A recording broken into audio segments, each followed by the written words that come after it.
Bismillahirrahmanirrahim. Assalamualaikum warahmatullahi wabarakatuh.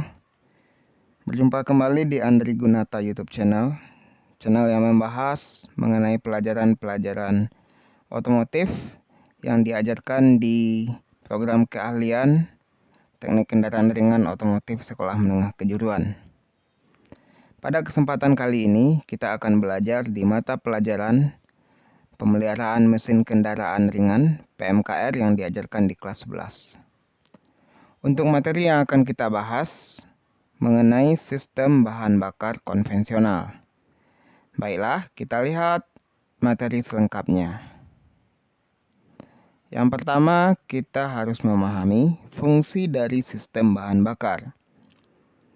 Sistem bahan bakar adalah sebuah sistem yang berfungsi untuk mencampur udara dan bahan bakar, selanjutnya mengirim campuran tersebut dalam bentuk kabut ke ruang bakar. Dengan kata lain, udara dan bahan bakar yang sudah tercampur tersebut akan digunakan di ruang bakar yang merupakan bahan yang digunakan untuk menghasilkan tenaga, di mana tenaga inilah nantinya yang digunakan untuk menggerakkan mesin dan selanjutnya akan dihubungkan ke roda. Selanjutnya macam-macam pencampuran bahan bakar dan udara. Di sini ada dua. Yang pertama, pencampuran bahan bakar dan udara secara injeksi atau secara tekan. Kemudian pencampuran bahan bakar dan udara secara hisap atau secara karburasi. Di sini dapat kita lihat untuk injeksi ini menggunakan injektor, sedangkan untuk hisap di sini menggunakan karburator. Untuk selengkapnya kita nanti akan membahas mengenai pencampuran bahan bakar dan udara yang menggunakan sistem hisap atau karburasi. Selanjutnya kita lihat komponen-komponen dari sistem bahan bakar konvensional. Yang pertama adalah tangki bahan bakar. Tangki bahan bakar fungsinya adalah untuk menampung bahan bakar bensin, menampung sementara yang nantinya akan disalurkan ke karburator. Umumnya, tangki bahan bakar terbuat dari lembaran baja yang tipis. Penempatan tangki bahan bakar diletakkan di bagian belakang kendaraan. Tujuannya adalah untuk mencegah bocoran apabila terjadi benturan. Walaupun bisa saja benturan itu terjadi dari arah samping kiri, samping kanan, atau belakang, tapi umumnya untuk benturan yang diakibatkan karena kecelakaan umumnya terjadi di bagian depan dari kendaraan. Sehingga untuk lebih amannya, tangki bahan bakar ditempatkan di belakang kendaraan. Bagian-bagian dari tangki bahan bakar digambar, ditampilkan dengan jelas.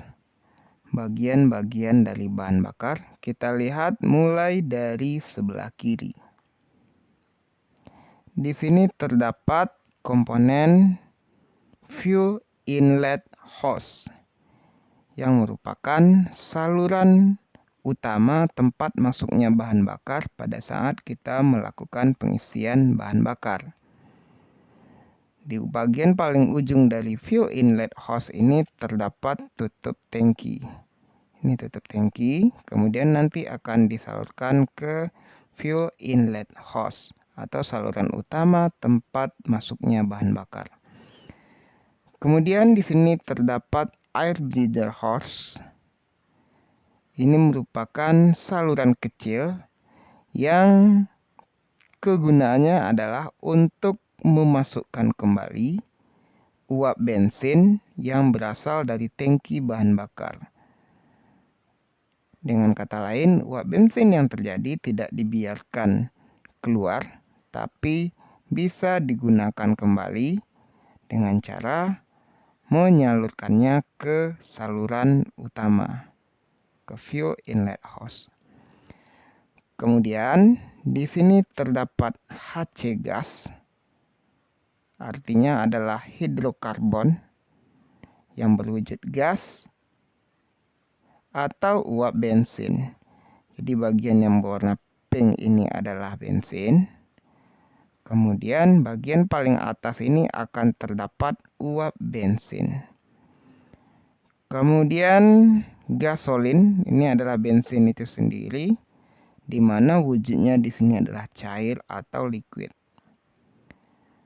Kemudian terdapat separator, ini merupakan sekat atau pembatas. Tujuannya adalah untuk menghindari atau meminimalisir terjadinya goncangan. Karena tangki bahan bakar ini ditempatkan pada kendaraan, pada saat kendaraan digunakan, tentu akan terjadi goncangan karena permukaan jalan ataupun akibat pengereman. Untuk menghindari adanya goncangan yang akan mengakibatkan gelombang pada bahan bakar, maka di sini ditempatkan separator. Karena apabila terjadi gelombang yang berlebihan, akan mengakibatkan posisi bahan bakar yang tidak stabil dan lama-kelamaan akan membuat bahan dari pembuat tangki bahan bakar ini akan terkikis. Kemudian selanjutnya di sini terdapat fuel gauge sender unit. Ini bendanya, fuel gauge sender unit. Kemudian dari fuel gauge sender unit ini dipasangkan pelampung. Tujuan dari fuel gauge sender unit ini adalah untuk memberikan petunjuk kepada pengemudi berapa kapasitas bahan bakar yang terdapat di dalam tangki. Kemudian di sini terdapat strainer yang terbuat dari kawat. Tujuannya adalah untuk menyaring bahan bakar yang akan digunakan yang berupa partikel-partikel yang berukuran besar. Jadi, walaupun nanti di sini akan disalurkan ke saringan bahan bakar, terlebih dahulu disaring oleh strainer, terutama bagian-bagian atau partikel-partikel yang berukuran besar. Kemudian di sini terdapat drain plug. Drain plug ini adalah berupa sebuah baut yang tujuannya adalah untuk menguras bahan bakar. Jadi pada saat kita melakukan pengurasan tangki, tidak usah membuangnya melewati tutup yang berada di bagian atas, tapi cukup dengan membuka baut drain plug, maka kita dapat melakukan pengurasan bahan bakar. Selanjutnya di sini terdapat sub tank. Sub tank ini adalah tangki kecil yang terdapat di dalam tangki bahan bakar. Kemudian di sini terdapat fuel inlet tube atau main fuel line. Fuel inlet tube ini di bagian di dalam tangki, main fuel line ini terdapat di bagian atas, yang merupakan saluran utama di mana nantinya akan dihubungkan ke karburator. Kemudian selanjutnya juga terdapat fuel return line, merupakan saluran pengembali. Saluran pengembali ini dapat berasal dari karburator atau berasal dari pompa. Dan selanjutnya di sini juga terdapat saluran yang menuju ke karkol kanister. Karkol kanister ini merupakan sebuah alat atau sebuah benda tempat menampung sementara uap bensin. Nantinya uap bensin tersebut dapat digunakan kembali dan dimasukkan kembali ke dalam tangki bahan bakar. Selanjutnya, komponen pada sistem bahan bakar bensin konvensional adalah fuel line atau selang bahan bakar. Selang bahan bakar ini terbuat dari bahan karet sehingga nanti sifatnya dapat fleksibel. Pada saluran bahan bakar terdapat 3 buah saluran bahan bakar, yaitu yang pertama adalah saluran utama yang menyalurkan bahan bakar dari tangki ke pompa bahan bakar. Kemudian yang kedua adalah saluran pengembali yang menyalurkan bahan bakar dari karburator ke tangki.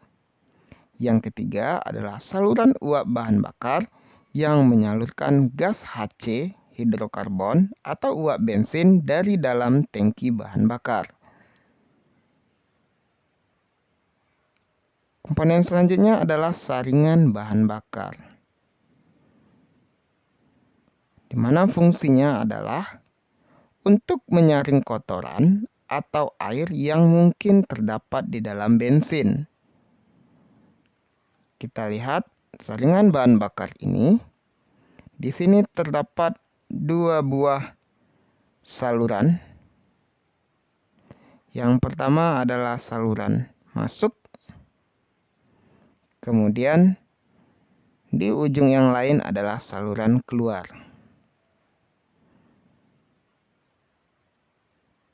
Tujuannya adalah untuk menyaring bahan bakar atau bensin dari kotoran-kotoran yang halus. Di sini terdapat keterangan quality 10 micron paper. Jadi di sini terdapat kertas, elemen kertas yang dapat menyaring kotoran yang ukurannya sangat halus sampai 10 mikro. Kemudian di sini heat resistant casing, di mana casingnya resisten terhadap panas atau anti panas. Dan ini merupakan elemen penyaring yang warna kuning. Dalam saringan terdapat elemen yang berfungsi untuk menghambat kecepatan aliran bahan bakar, mencegah masuknya air dan kotoran masuk ke karburator. Partikel kotoran yang besar mengendap di dasar saringan, sedangkan partikel yang kecil disaring oleh elemen.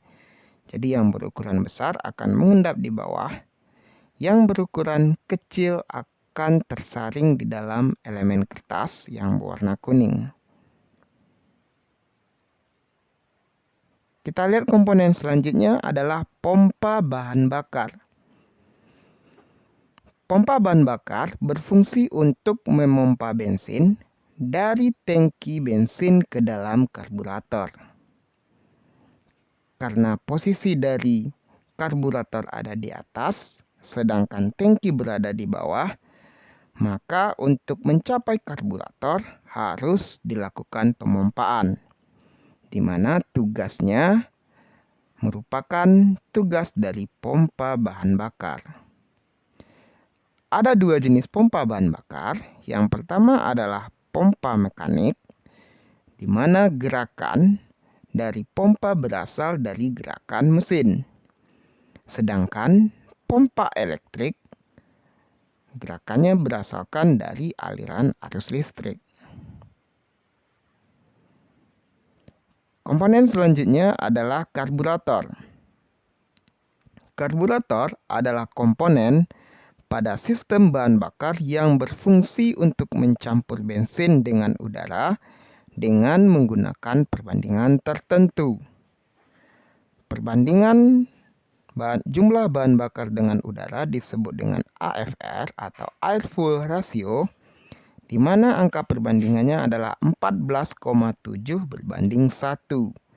14,7 merupakan angka untuk udara, sedangkan 1 bagian merupakan angka untuk bahan bakar.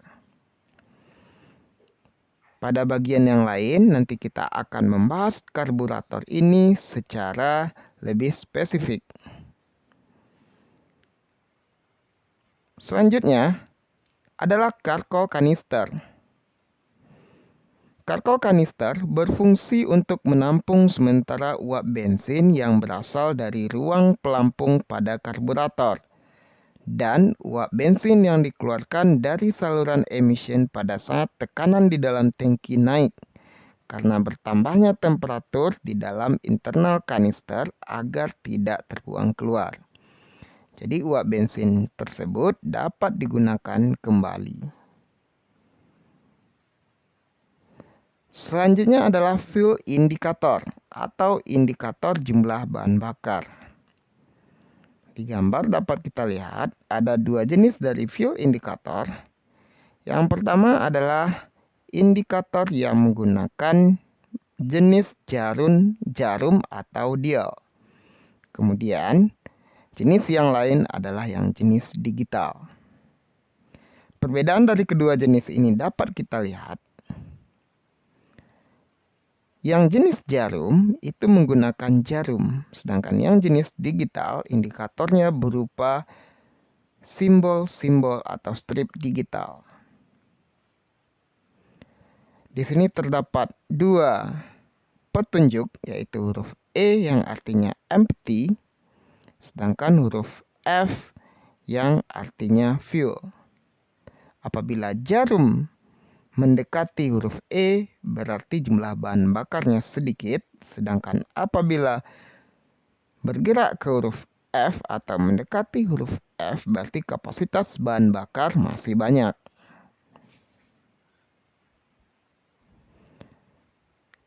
Selanjutnya, pada fuel indikator juga terdapat simbol tanda panah. Kita ambilkan contoh seperti gambar berikut. Di sini terdapat tanda panah di mana arahnya menunjukkan ke arah kanan. Artinya posisi tutup tangki pada kendaraan berada di sebelah kanan. Hal ini sangat penting supaya pengemudi tidak harus turun dari kendaraan untuk melihat berada di sebelah mana tutup tangki kendaraan tersebut. Begitu juga sebaliknya, apabila tanda panah menunjuk ke arah kiri, artinya posisi tutup tangki berada di sebelah kiri kendaraan. Kemudian selanjutnya adalah cara kerja sistem bahan bakar bensin konvensional. Di sini akan kita jelaskan dengan menggunakan skema. Kita dapat membaca gambar berikut dari sebelah kiri. Kita perhatikan di sini terdapat beberapa komponen utama dari sistem bahan bakar konvensional. Dari sebelah kiri terdapat tangki bahan bakar. Kemudian terdapat pompa. Kemudian terdapat saringan. Kemudian terdapat saringan udara. Kemudian ada karburator. Kemudian terdapat saluran isap atau intake manifold. Kemudian terdapat silinder. Kemudian terdapat saluran buang atau exhaust manifold. Kemudian terdapat peredam suara. Kemudian terdapat gas buang. Apabila kita lihat dimulai dari sebelah kiri, tangki bahan bakar di sini akan berfungsi untuk menampung sementara bahan bakar sebelum digunakan di karburator dan disalurkan ke ruang bakar. Di bagian dari tangki bahan bakar ini terdapat lubang ventilasi supaya bahan bakar dapat mengalir dan tekanannya bisa sama dengan tekanan udara luar. Kemudian selanjutnya bahan bakar dari tangki bahan bakar akan ditekan, akan dihisap oleh pompa, kemudian akan ditekan sehingga bahan bakar menuju ke saringan bahan bakar. Di saringan bahan bakar tersebut akan disaring dari uap air dan dari kotoran-kotoran. Sehingga pada saat bahan bakar tersebut sampai di karburator, kualitas bahan bakarnya sudah terhindar dari kotoran-kotoran tersebut. Selanjutnya bahan bakar dialirkan ke karburator. Pada karburator, bahan bakar tersebut akan bercampur dengan udara. Karena bagian atas dari karburator ini kita lihat terdapat saringan udara. Udara masuk dari bagian atas melewati saringan udara. Bahan bakar juga masuk yang berasal dari saringan. Selanjutnya di karburator, bahan bakar dan udara tersebut akan bercampur. Selanjutnya dari karburator, akan menuju saluran hisap. Dari saluran hisap akan masuk ke masing-masing silinder pada mesin sesuai dengan urutan firing order. Kemudian, pada silinder ini akan terjadi proses pembakaran. Pada langkah kompresi, selanjutnya gas sisa hasil pembakaran akan dibuang melewati saluran buang atau exhaust manifold. Selanjutnya masuk ke knalpot. Pada knalpot ini terdapat peredam suara untuk mengurangi kebisingan atau mengurangi suara yang berasal dari gas buang yang berasal dari saluran buang pada mesin. Demikianlah secara singkat cara kerja dari sistem bahan bakar bensin konvensional. Demikianlah materi kali ini. Semoga dapat menambah referensi dan pemahaman kita mengenai sistem bahan bakar bensin konvensional. Sampai jumpa di video selanjutnya. Assalamualaikum warahmatullahi wabarakatuh.